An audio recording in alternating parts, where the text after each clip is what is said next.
राजस्थान का नाम सुनते ही क्या ख्याल आता है? बड़े बड़े किले, रंग बिरंगी पगड़ियां, शाही महल, है ना? पर आज हम राजस्थान की पहचान को एक बिल्कुल अलग नजरिए से देखने वाले हैं। किलों और महलों से परे उसकी असली प्राकृतिक आत्मा को समझेंगे। तो सवाल यही है कि किसी जगह की पहचान सिर्फ उसके इतिहास से बनती है या फिर उसकी कुदरत से भी। क्योंकि यकीन मानिए, राजस्थान के पेड़ पौधे और जीव जंतु वो भी उसकी पहचान का उतना ही बड़ा हिस्सा हैं जितना कि उसका शानदार इतिहास। तो राजस्थान के प्राकृतिक प्रतीक, देखिए, हर स्टेट के अपने ऑफिशियल सिंबल्स तो होते ही हैं, पर राजस्थान के जो प्रतीक हैं ना, उनके पीछे बड़ी गहरी कहानियां छिपी हैं। चलिए इन्हीं कहानियों में थोड़ा और उतरते हैं। तो इन प्रतीकों को चुनने के पीछे एक बहुत सीधा और साफ मकसद है। एक तो राजस्थान की अनोखी पहचान दुनिया को दिखाना, और दूसरा इन कीमती विरासतों को बचाने के लिए लोगों को प्रेरित करना। तो आइए एक एक करके हर प्रतीक की कहानी जानते हैं। शुरुआत करते हैं धरती के गौरव से, यानी खेजड़ी और रोहिड़ा से। ये वो पेड़ पौधे हैं जो सच में राजस्थानी जमीन की पहचान है।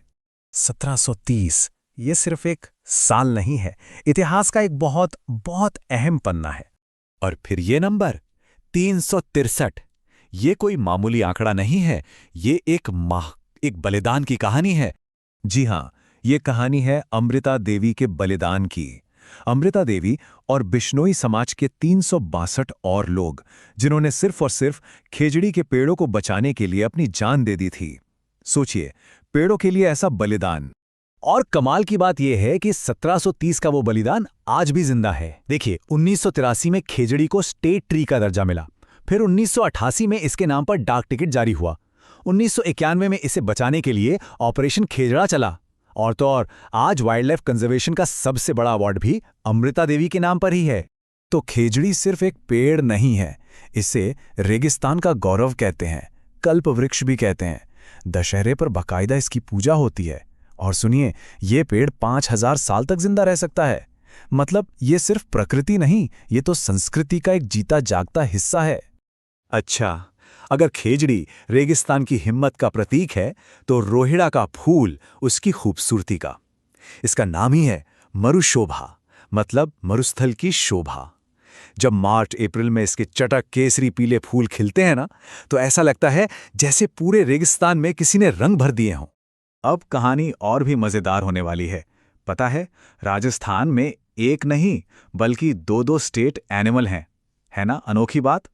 हाँ, तो सरकार ने इसे 2 कैटेगरी में बांटा है। एक है वाइल्ड एनिमल की कैटेगरी, जिसमें आता है चिंकारा, और दूसरी है डोमेस्टिक एनिमल की कैटेगरी, जिसमें है ऊंट। दोनों ही रेगिस्तान की जान है, पर अपने अपने तरीके से। तो पहले बात चिंकारा की। इसे 1981 में ही स्टेट एनिमल बना दिया गया था। ये एक तरह का एंटीलोप है, जिसे लोग छोटा हिरन भी कह देते हैं। ये रेगिस्तान की वाइल्ड स्पिरिट का असली सिंबल है। और फिर आता है ऊंट, जिसे ये दर्जा मिला 2014 में। देखिए, ऊंट सिर्फ एक जानवर नहीं है, ये एक पूरा कल्चर है। रेबारी समाज की जिंदगी इसके बिना अधूरी है। वर्ल्ड वॉर में गंगा रिसाला नाम की ऊंटों की सेना ने कमाल दिखाया था। और ऊंट के खाल पर जो उस्ता कला होती है, वो तो लाजवाब है। मतलब ये राजस्थान की पहचान में एकदम रचा बसा है। चलिए अब एक ऐसे प्रतीक की बात करते हैं जिसकी कहानी थोड़ी गंभीर है और जिस पर फौरन ध्यान देने की जरूरत है। ये कहानी है राजस्थान के राज्य पक्षी गोडावण की। गोडावण यानी ग्रेट इंडियन बस्टर्ड, इसे प्यार से सोन चिरैया भी बुलाते हैं। 1981 में ये स्टेट बर्ड बना था। ये दुनिया के सबसे वजनी उड़ने वाले पक्षियों में से एक है, पर आज इसका वजूद ही खतरे में है। ये पक्षी IUCN की रेड लिस्ट में क्रिटिकली एंडेंजर्ड कैटेगरी में है। इसका सीधा सा मतलब ये है कि ये विलुप्त होने की कगार पर खड़ा है। इसे कानून के तहत सबसे ज्यादा प्रोटेक्शन मिली हुई है, लेकिन फिर भी ये अपनी जिंदगी की एक बहुत मुश्किल लड़ाई लड़ रहा है। तो सवाल ये उठता है कि जब स्टेट के सिंबल ही खतरे में हों, तो किया जाए? इसका जवाब राजस्थान ने एक इतने अनोखे और जबरदस्त तरीके से दिया, जिसने कंजर्वेशन को, मतलब संरक्षण को, एक पूरी नई दिशा दे दी। साल 2015 में राजस्थान ने एक ऐसा काम किया जो भारत में पहले किसी ने नहीं किया था।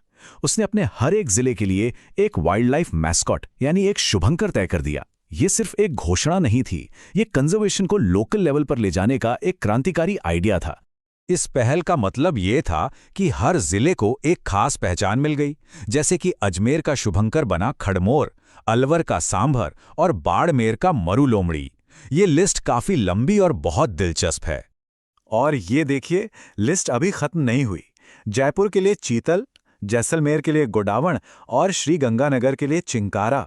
बस एक बार सोचिए, अब हर जिले के पास अपना एक नेचुरल सिंबल है, जिसकी रक्षा की जिम्मेदारी भी अब उनकी है। और ये सिस्टम काम कैसे करता है, ये बहुत शानदार है।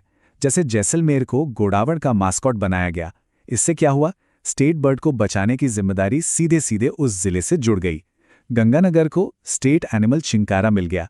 ये लोकल प्राइड को लोकल प्रोटेक्शन से जोड़ने का एक बेहतरीन तरीका है। तो असल में ये शुभंकर सिर्फ कोई सिंबल या तस्वीरें नहीं हैं, ये एक टूल हैं, एक जरिया है। इनसे लोकल लेवल पर गर्व की भावना पैदा होती है और कंजर्वेशन एक जमीनी आंदोलन बन जाता है, जो अब सिर्फ सरकार का नहीं बल्कि हर जिले के लोगों का अपना मिशन है। तो आखिर में एक बड़ा सवाल हमारे सामने आता है, क्या वाइल्ड लाइफ कंजर्वेशन का भविष्य बड़ी बड़ी नेशनल स्कीमों में नहीं बल्कि राजस्थान जैसी लोकल और जमीनी कोशिशों में छिपा है? इस पर सोचना तो बनता है।